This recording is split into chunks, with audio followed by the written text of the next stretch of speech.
Happy Halloween, everybody, and even though this is my last video going up in October, I'm not going to cut off my Aliens series with the month of October because we still have 2 more Alien movies to talk about to finish out this series, and no, I'm not including the Alien vs. Predators because those are kind of their own thing. So even though this is the end of the typical spooky season, I am still going to be talking about Alien Covenant and Alien Romulus in the first 2 weeks of November, so look forward to those. And I gotta say, I'm a lot more excited to talk about those movies than I am about this movie. So let's get on with it.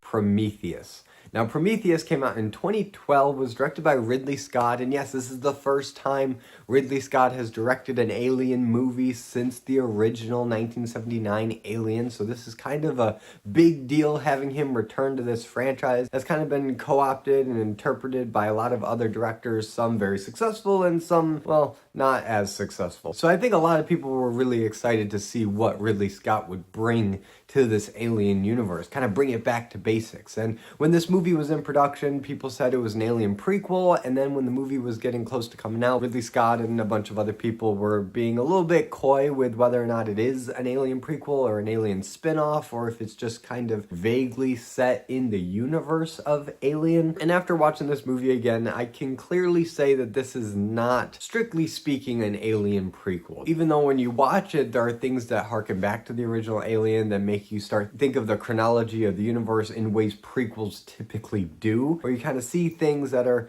kind of the origins of things that you'll see later in the Alien franchise. So in that sense, there are prequel elements to this movie. It's just not a strict one-to-one prequel. This movie doesn't directly set up the Alien franchise. And I don't know if it's fair to criticize the movie for not being an Alien prequel, but for me, I can't help but feel like this movie would be a lot better and a lot more enjoyable and a lot more focused if it was more of a direct prequel to the first Alien. And I'm not saying that they would have to change a lot. They'd really only have to change maybe a handful of things, maybe a couple of designs, but I think what Ridley Scott was going for with this movie wasn't really about tying it in with Alien, even though that was clearly something he wanted to do. He wanted to kind of explore this universe a bit more. But more importantly, he wanted to create a mythology, a religion of sorts around this universe. He wanted to explore the origins of humanity. The film is actually asking a lot of religious questions with the framing of this, with the explanation of the engineers and kind of the origin story. So let's start at the beginning, because this movie starts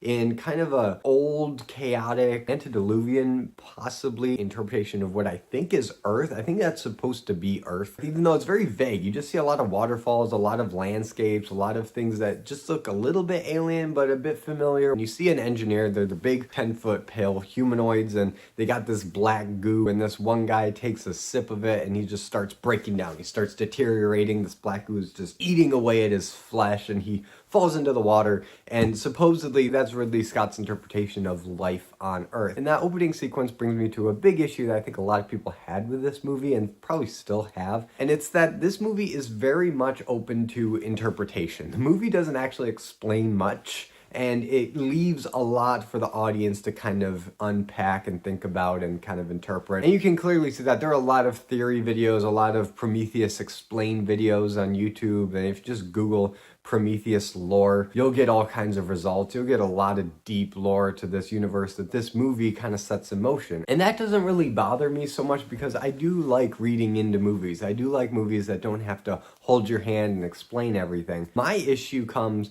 when the things that we see in this movie and the things we see in the Alien franchise don't exactly line up. And for me, the origin story of these engineers, this kind of ancient aliens approach to religion and mythology, I think that works fine. This is a sci-fi universe. I think this is just as plausible an origin for these xenomorph and these aliens and the space jockey that we see in the original Alien as anything. I love that they actually brought back the original design of the space jockey, that he's got this kind of elephant tube, Neil Gaiman Sandman mask helmet thing that we see in the original Alien. And I love that they brought that back and they kind of explain how their technology works, how that big derelict spaceship that we saw, how that works. I don't really have an issue with anything involving the engineers. And I think Ridley Scott made a lot of good calls as for what to explain and what to kind of leave open-ended. And I know I'm jumping kind of towards the end, but when the scientists actually do meet this engineer towards the end of the movie and David talks to him in this very primitive language that he picked up. And then the engineer just goes around killing everybody. It's never really explained what David said to him, what his beef with humans are. Was it something that Mr. Wayland said that David interpreted that was kind of dishonorable to their species? Was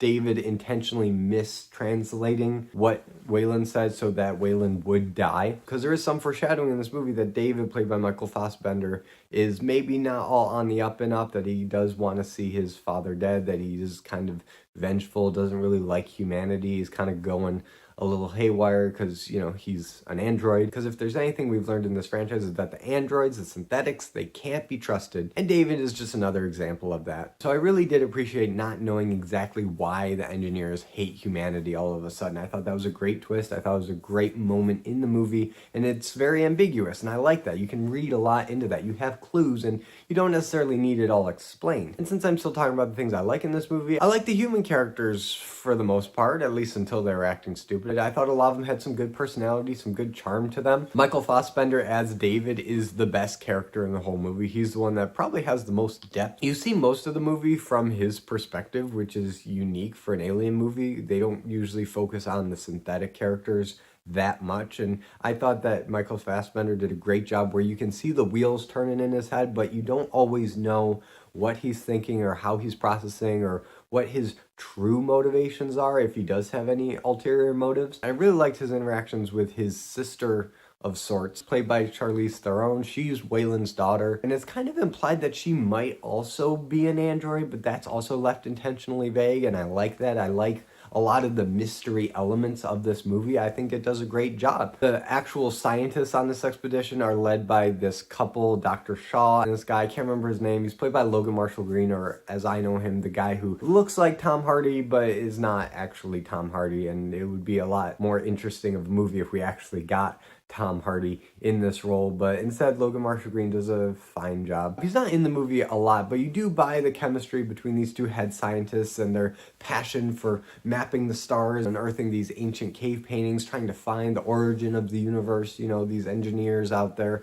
you understand their passion. But then when they actually get to LV, can't remember the name of the planet. It's not LV-426. It's a different LV planet in the same system as LV-426. And LV-426 was the planet from the original Alien. And this is where the movie starts to slowly kind of lose me and kind of lose the gravitas that a lot of these mysterious elements were building up. I feel like this movie is just at war with itself because there's a lot of elements in this movie that feel like a true Alien prequel. The stuff with the engineers, the stuff with the Wayland Corporation, this old man played by Guy Pearce in less than believable old man makeup. I don't really know why they went with Guy Pearce in old man makeup. They could have just as easily gone with a much older actor and it wouldn't look nearly as distracting as it does here. Which is even weirder considering we never actually see a younger version of Guy Pearce in this movie. The whole movie, I kept waiting for a flashback or some recording or something where you would have young Guy Pearce not in makeup to justify casting him and not just casting an older actor. But that never happens. You never see a younger Mr. Wayland. He's exclusively an old man in this whole movie. But even so, him looking for immortality, hiring this crew, them going on an expedition, this couple of scientists that are leading the expedition being the true believers. They really believe in this mythology that Ridley Scott has crafted regarding the origin of human life. So all that works, and even the stuff with David having his own little existential crisis, looking for meaning, looking for purpose, that also folds into all these themes very nicely. But then we get to the planet, and the IQs start dropping, people start acting really dumb. These aren't just your basic truckers in space, these aren't your grunt space marines, these aren't convicts on a prison planet. These are scientists at the top of their respective fields. They know what they're getting into. They're acting professionally until they start looking at weird stuff like these vials of black goo. People start taking their helmets off when it's super risky to do that. This one scientist starts playing around with a proto face hugger worm king cobra looking thing. Maybe you shouldn't do that. And yeah, go figure, wraps around his arm, breaks his arm in at least 2 places probably, then noodles its way into a spacesuit,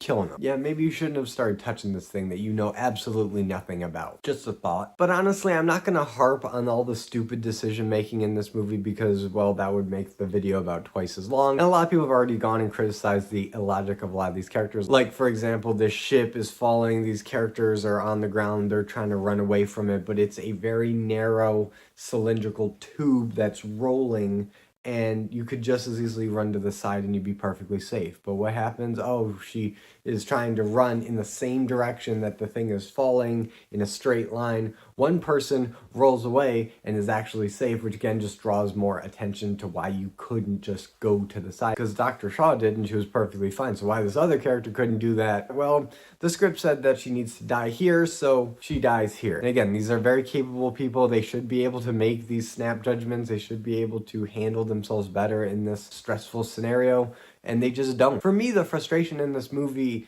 comes not necessarily with all the dumb characters, because you know a lot of these characters are going to die anyway, and a lot of them have pretty memorable and horrific deaths, true to the Alien franchise. My frustration is when this movie really, on the one hand, wants to be an Alien prequel, but then on the other hand, doesn't really have the commitment to be an Alien prequel. Because like I said, a lot of this movie takes place on a sister planet to LV-426, which, okay, fine enough. Why does everything on this planet look and feel like set up for LV-426? If they just made this LV-426, I don't think people would have really complained much, because you see the derelict ship, you see the engineers, you see this ship try to take off, and then it gets smashed by Idris Elba in the Prometheus ship. He is clocking into work. He's very likable. He's the one that probably succumbs the least to idiot horror movie syndrome, because when he sees the ship taking off, he decides to do a kamikaze run and just ram it right into that ship, knocking it out. It crash lands back on the planet in a very similar formation that you see this same looking ship land on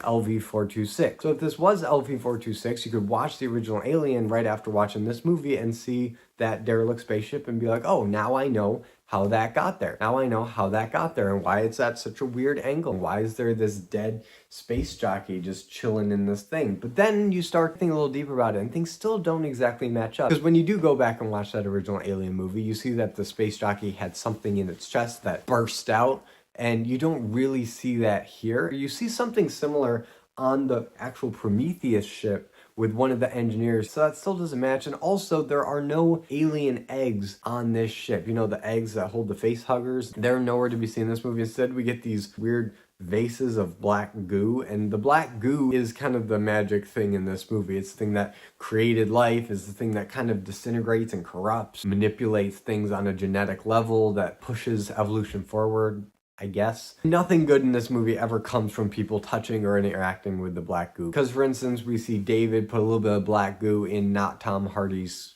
drink, and he drinks it and he just starts freaking out. He starts getting sick and his face starts getting all gross, and he ends up taking himself out by walking into the bad end of a flamethrower. But not before he impregnates Dr. Shaw, and she actually has one of the best scenes in this whole movie. It's the scene when she needs to go into the medical pod and she needs to get this thing taken out of her because it's not a regular baby. It's been corrupted by the black goo. And it's so horrific that David doesn't even want to show her on this little display thing in the medical pod. So immediately your imagination is going wild. You're like, oh my gosh, it's going to be like a chest burster situation. It's going to be so gross, and who knows what it'll look like. It's going to look so scary. But like we saw with the worm, weird face hugger thing earlier in this movie, it could really look like anything. We got these new designs, these new alien creature concepts that we haven't seen before. So what's this weird baby thing gonna look like? Is it gonna look familiar like a chest burster? Is it gonna look different? What's it gonna be? There's a big mystery around this, and she ends up doing this operation on herself in the medical pod. It cuts her open, pulls out this thing, and it's honestly really underwhelming. The design for this thing is so basic. It's just a baby squid. It's got like a squid-shaped cone head with all these tentacles. And it honestly kind of reminded me of that scene from Men in Black. Will Smith helps her give birth, and this little baby squid. It was kind of cute, but kind of weird looking. That, to me, is what this scene reminds me of. And at no point should this really intense and kind of horrific scene remind me of that cute little squid baby from Men in Black. Those two things just shouldn't go together. So yeah, suffice it to say, I'm not really a big fan of the creature designs in this movie, not just because They are very different from the H.R. Giger alien designs that we got in the other Alien movies. And I would really like to see more of the alien life cycle explored in this movie, because that was something Ridley Scott was really passionate about in that first Alien movie, was how this thing procreates. And in this movie, we get a lot of kind of seemingly random creature designs. There's not a lot of rhyme or reason to why things look the way they look, because in the previous Alien movies, we kind of understand that the xenomorph can kind of take on some of the biologic traits of whatever the host creature is. We saw that in Alien 3, we see that in the Alien vs. Predator movies, and here I was really kind of interested to see what these things would look like and kind of how they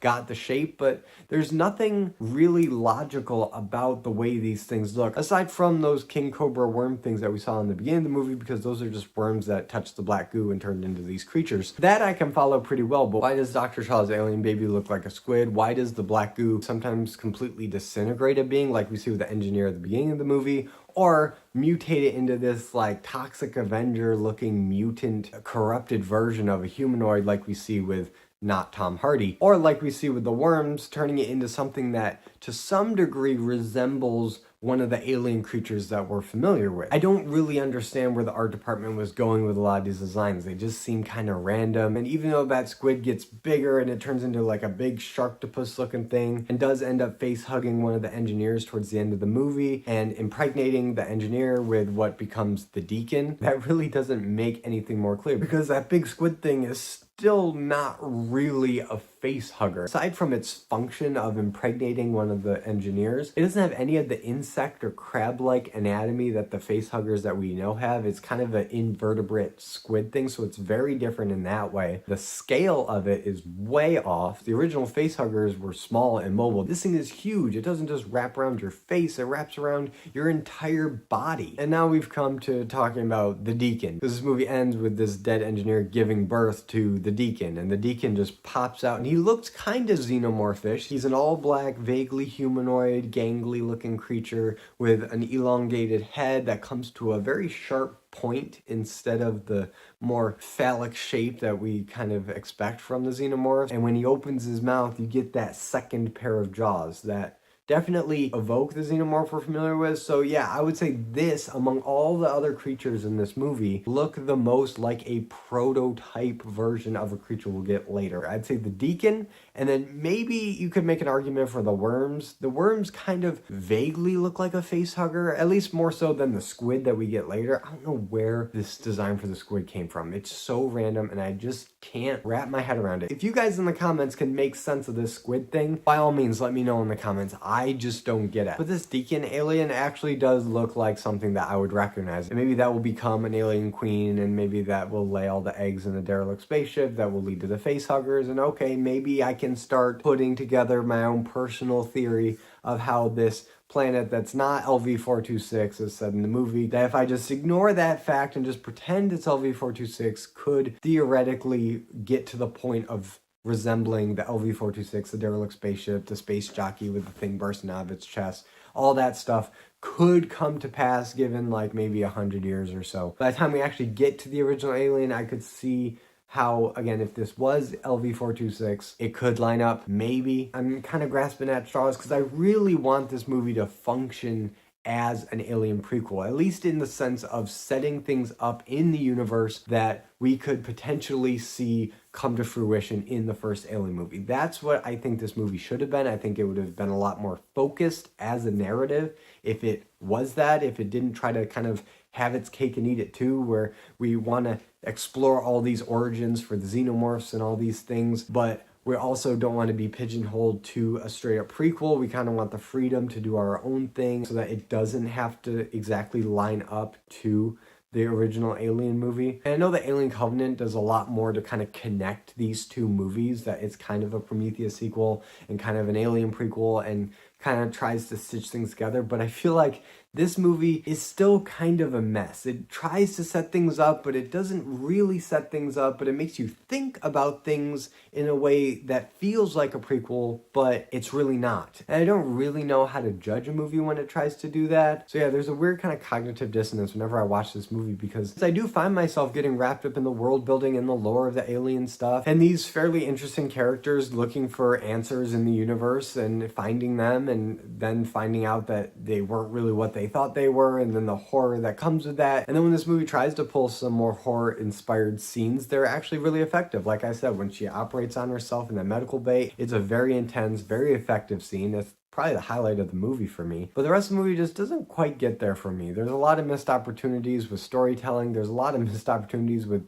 character competency. Again, a lot of characters that are set up as being very capable and very intelligent end up making some pretty dumb rookie mistakes as the movie goes on. So yeah, while I can't say it's the worst of the Alien franchise, I think Alien Resurrection is a more incompetent Alien movie and just a more forgettable Alien movie in general. This movie is also not one of the great ones either. It's kind of messy, kind of disjointed, disorganized. It doesn't really know what story it wants to tell. Now I turn it over to you guys. What do you think about Prometheus? Whatever you think, let me know in the comments. And if you like this video, be sure to give it a like and subscribe for more content and hit the notification bell to be notified every time I upload a video. As always, I'm Colby. This is my nerdy talk, and I'll see you in the next video.